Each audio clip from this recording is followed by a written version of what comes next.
I think I'm excited.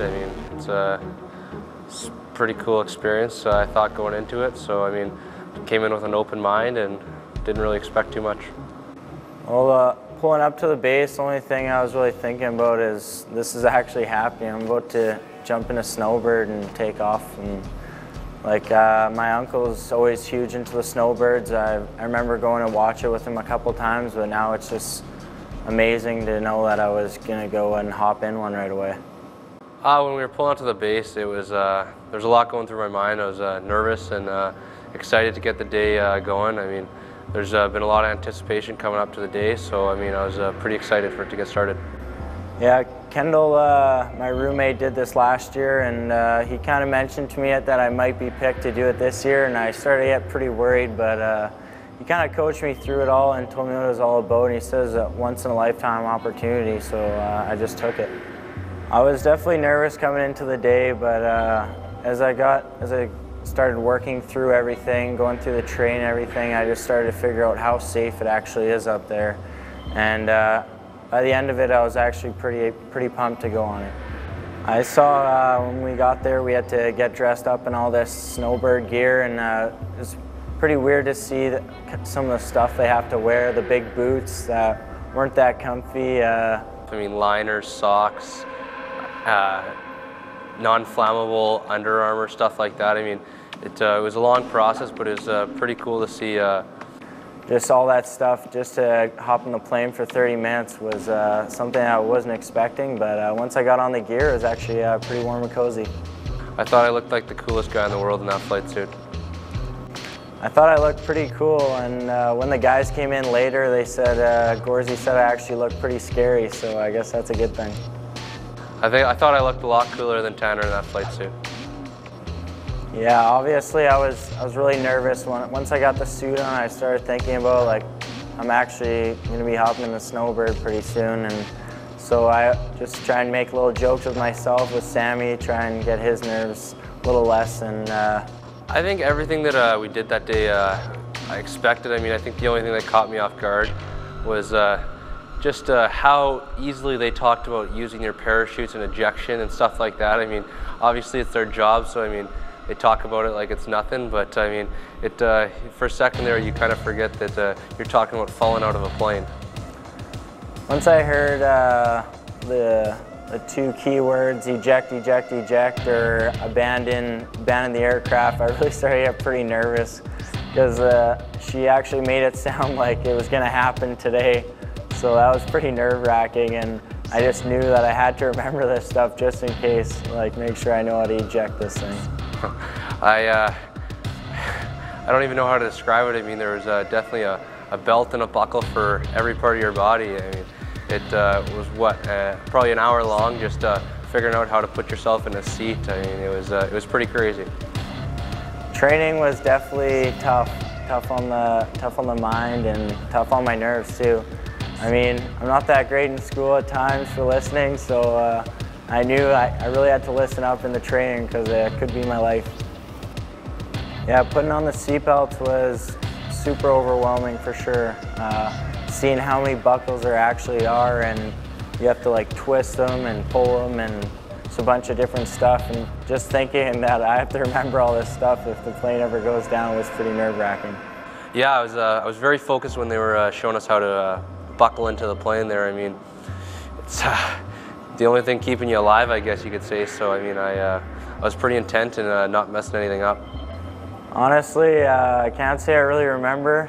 I just know she made a pretty good jingle to it. It was oxygen 1, 2, 3, and this belt. It was pretty overwhelming that day. They filled us with a lot of stuff in such a short period of time, and I don't even think I can remember half of it now. Yeah, there's definitely some points where they were saying stuff that was getting a little nerve-wracking. When they were using the words like 16,000 feet, survival kit, stuff like that. They were talking about it because they know the chances are very slim. Me and Tanner going into it don't really know what to expect, but they're talking about it like it's going to happen. You're going to fall from 16,000 feet. You're going to have to use your survival kit. So it was a little nerve-wracking when they were talking about it, just like it's a day-to-day thing for them. The head-to-toe check in the plane. You tuck your feet in. you check that your pin's out by your feet.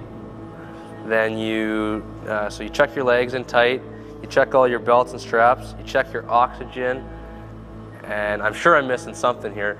You check your chin strap, your mask, and I'm sure there's a couple more things in there that I didn't quite remember, but I think I got a couple of them. Being with the team last year in the hangar, watching Kendall and Seams go up in the air was pretty cool, but nothing compared to this year. Having to put on a suit, go through all the training, and just knowing that I'm going to be the one going up this time was so surreal. This year was definitely a lot different walking into it. I mean, last year it was a little bit, you didn't see as much behind the scenes or take part in that much stuff. I mean, you saw the planes and they showed you a little bit of stuff, but spending the whole day there with the snowbirds, I mean, you learned a lot of what happens behind the scenes and how much effort they have to put into a day of flying. Watching the snowbirds brief was something really cool. It kind of reminded me of us being in the room, but just to know that they have their lives on the line, so they have to go through every little detail and have to be very precise in the air, which is why I thought the briefing was pretty cool. I thought the briefing was definitely one of the coolest parts of the whole thing. I mean, the preparation that they put into the 20-30 minute flight was pretty remarkable. I mean, they're going through all their calls, just sitting in a boardroom around a table. It was very neat.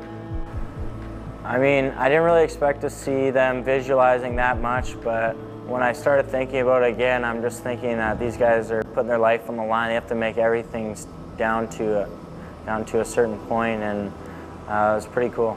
Absolutely, I think one of the biggest things we can learn from them is definitely their attention to detail. I mean, the smallest detail in them, in hockey, is the puck might end up in the back of your net if you don't pay attention to the details. But them, I mean, it's a life and death situation out there. I mean, one small turn and something could go wrong. So I mean, just the attention that they take to the small details is definitely something our team could learn from. And know when we go into the game that we should be visualizing too of what we have to do as a team, as an individual, and I think we could be better off for it. It was pretty cool. I mean, guys were pretty good. They were asking questions and stuff like that. It was definitely good to get my mind off being 16,000 feet in the air to have the guys there. I'm in there eating lunch right before we go out. I'm pretty nervous, and have the teammates coming in and get a joke around with them actually took a lot of nerves off it, and really get to see them when I land, give them the old thumbs up and show them the empty barf bag. I think it hit me when I first got into the plane and they said strap up, and I went blank from everything that we learned in that hour session, and I couldn't even remember what to do first, but I think that's at the point where it definitely hit me the most that I was about to be flying. The snowbirds, flying in the snowbirds hit me right when I buckled up my oxygen tube there to my face and put down my visor and hopped in. I just knew, I was like, this is actually going to happen. I'm going to be up in the air for a while now. The first half felt very long until I got sick, and then after I got sick, it was great from there on out, and it felt a little too quick for my liking. The first 2 minutes we're in the air, Greg Weed goes, okay, we're gonna do our first flip here. There's gonna be some G's, so make sure you clench and breathe in and tighten up your abs, or else you're not gonna be feeling that good after. So definitely made sure I did that, and I couldn't believe the amount of G-forces there was. Like, I mean, I've been on Drop of Doom, everything like that, and thought it'd be something like that, but it was just 10 times worse than that, and it was pretty crazy. Gone on my fair share of roller coasters, but this definitely beat any of them. I'd have to say my favorite part would be just seeing how close the planes were together. I mean, it's like tailgating a guy on the highway, except you're 16,000 feet in the air and going a heck of a lot faster and doing all different kinds of things up there. Well, the only good thing that came out of me puking up there was that we kind of pulled off from the rest of the group, and he let me try out the joystick, I guess you could say, and make a couple turns and stuff like that, which was definitely neat to feel the plane move with me doing it. It's definitely a new experience for sure. I mean, I can't really even describe it. You're looking straight down and all you see is a small little speck of a house. I mean, it was unbelievable. It was pretty cool seeing Alan Miller and Mike Stothers just jump right in there and get ready for a picture with me and Sammy, and put my arm around Stutz, and yeah, actually told me to get lost, but I guess that's the kind of relationship we have. It's definitely one of the coolest moments of my life. I mean, everyone I talked to, they were pretty jealous of me being a once-in-a-lifetime experience of what I got to do. Absolutely. In that debrief, they were very critical. They set goals for each flight, and I was really surprised. I think only 2 of them actually reached some of their goals, and it was definitely cool to see. I mean, a lot of times people would say, you know what, I had a good flight. They'd give themselves the benefit of the doubt, but they didn't give themselves an inch after that. They were very critical on every mistake that they made, and it was definitely cool to learn from. Communication is definitely one of the biggest things I learned with the Snowbirds. They're always talking, even in the air, in the brief room, debrief room, there's always communication, and they're always on the same page. I think in Moose Jaw here you get unbelievable experiences. I mean, yeah, I don't think there's another team in the Canadian Hockey League that would experience anything like this on any level. I mean, with that, everyone in the organization is so close. I mean, it's definitely a close family in this organization. I mean, to see Alan and Stutz after, and I mean, they were as excited as me and Tanner were. It was definitely cool to see them excited, and I think everybody from the organization, it was a great day for them. I used to look at them as just planes and stuff like that, but knowing what they go through and knowing what it's like up there, I'll definitely look at them differently. It was a great experience going through with Tanner. I mean, I think a lot of people know Tanner. He's a very outgoing guy, and kept the mood light all day, and it was great to have him there all day. I mean, Sam's a great teammate and friend to me, and having someone like him on this helps out so much. He's always there cracking a few jokes and helped me along the way too, so it was awesome having him. For sure, the people that train at the base, I want to thank them so much too, and I really accept what they do now. Just going through with guys like me that know nothing, and they're teaching me how to put on 20 seatbelts to go into the airplane was just crazy. Captain Bandette, he was great. He was really good up there in the air. He'd tell me when to clinch and stuff like that, because I mean, the G-force, I couldn't even describe. You can't be ready for it your first time. I mean, it's pretty crazy, and he was good. He made sure that I was all right at all times during the flight, and he helped me in the preparation just to be ready to go.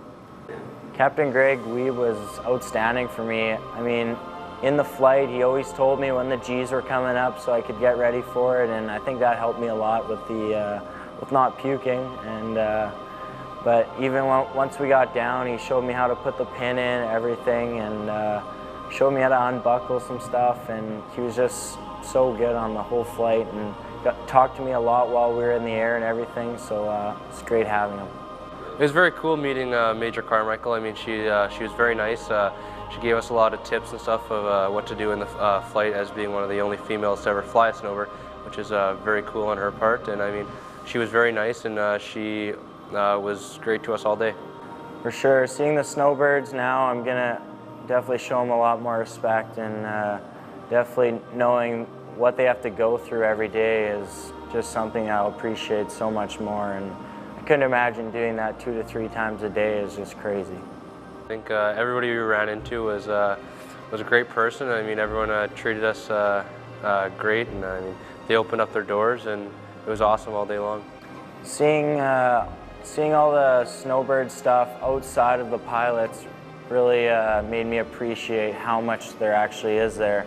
Seeing the guys that help you get your clothes, the medical, the media guys, just everything. And when you think about the Snowbirds, you think it's just the 9 pilots or whatever it is, but once you see all the other people that help to make the Snowbirds work, it's pretty amazing. I think it'd be a pretty cool path, but I mean, can't imagine doing that every day. I mean, it's pretty incredible that they can do 2 flights a day every day. I mean, it takes a lot out of your body. I think this year on March 9th, when we bring the Snowbirds out to a game, it'll be a lot more special than last year. I mean, last year it was a cool experience as well, but just saw the hangars and stuff like that. But to actually fly with them and be a part of their team for a day, I think it'll be cool to bring them in, show them our team for a day. If there's anything that we can teach them, it would definitely to see how our team works, and to show them our side of systems in the hockey world rather than in the air. To show them what goes into our daily routine. I mean, I thought the coolest part about being with the Snowbirds was showing how much preparation they have to get ready for a flight. So I think just showing them what goes into our day to be ready for a game and help them have the most fun that they can with it. My goals for that night would definitely be to hopefully score or get in a fight or something, and definitely give the Snowbirds a win and a good ride. The teamwork and commitment of the Snowbirds and the Warriors, they're very two tight-knit teams, and I think that they're going to be a good partnership between these two teams down the road.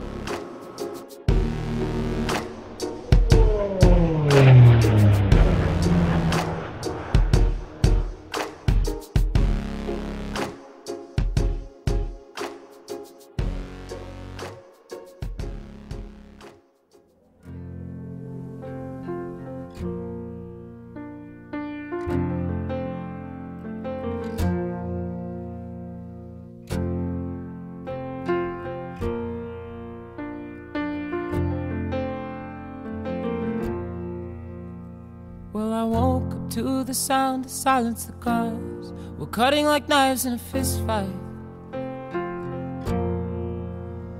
and I found you with a bottle of wine, your head in the curtains, and heart like the 4th of July. You swore and said we are not shining stars. This I know, I never said we are. Though I've never been through hell like that, I've closed enough windows to know you can never look back.